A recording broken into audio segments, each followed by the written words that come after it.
Well, I'll kind of tell you the background of this, how this church project came along. I have a friend named Bulan Timo, and Bulan is from Sudan, which is right above Uganda.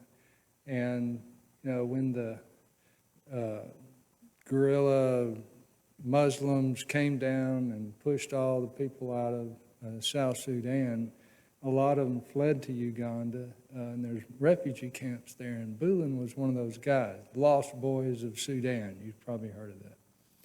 So he was one of those. Well, he grew up, his grandfather raised him in the jungle of South Sudan, hiding from these guerrilla guys. And when he became a teenager, through a ministry over there, he got to go to Troy, and he went to Troy and got a business degree. And so I met Bulan through that. Well, Bulan decided he wanted to go back and minister to his people in northern Uganda who are still in South Sudan.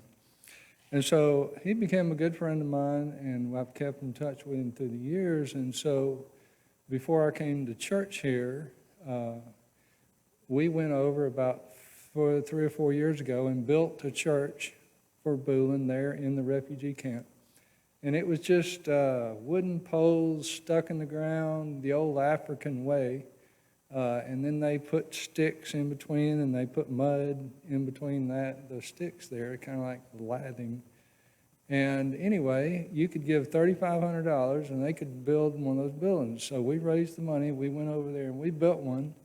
And then I got an email a couple years later, Bulan, saying that some of those churches had fallen down because the termites had eaten them.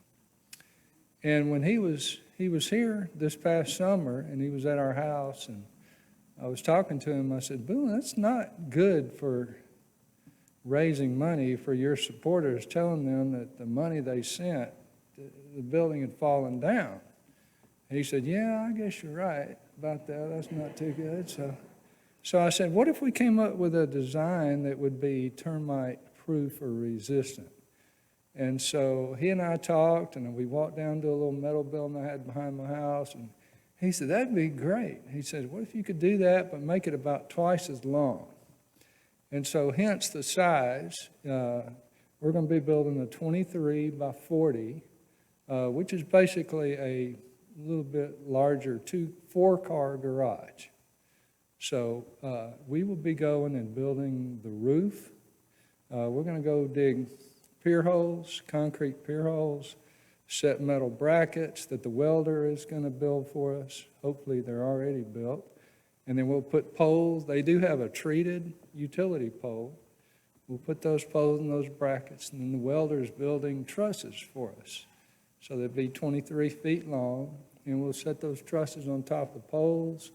And then you can buy very rough cut 2x4s, as I call them. They call them 4x2s. So we're going to put 4x2s up on top there, nail them, and then have sheet metal or roofing tin, which they call iron sheets. We'll put iron sheets on top of the 2x4s, and then we'll be done. So we're going to go and build. We were planning on doing 2, but since it was the first one, we decided we're just going to do 1 now and see how it goes. Take our time, do it well, and just kind of catalog this, since this is sort of the prototype. So we're going to do that one for Jimmy. Kyle and I, spent a lot of time with Jimmy in the car driving up there, and he is just he's a very humble, small man. He probably weighs, 130? He's just soaking wet, small guy, but a very kind, well-grounded guy. Has quite a background with the what they call the LRA, the Lord's Liberation Army. Is that what it was? Resistance Army, LRA, the war. When he was growing up, and he was captured twice by those guys. But anyway, he has quite a background. But anyway, he is a Baptist pastor, and I'm really excited about being a PCA church, building a church for a Baptist group. I am. It's just, that's the way the body ought to work.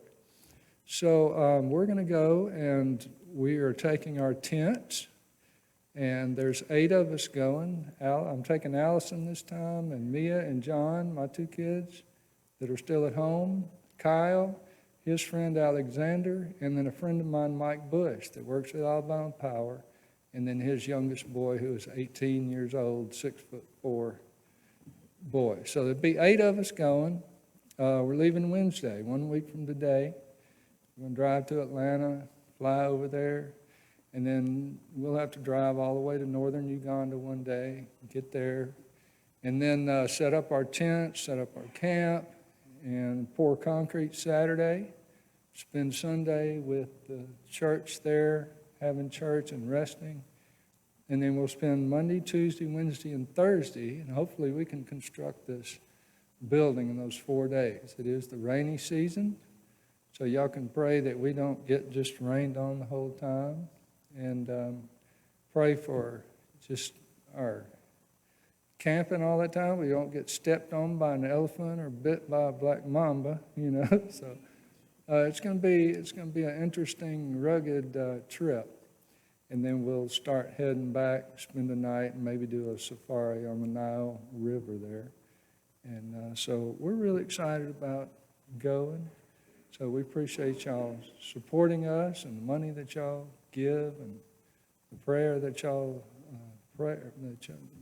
pray for us. And so we thank you.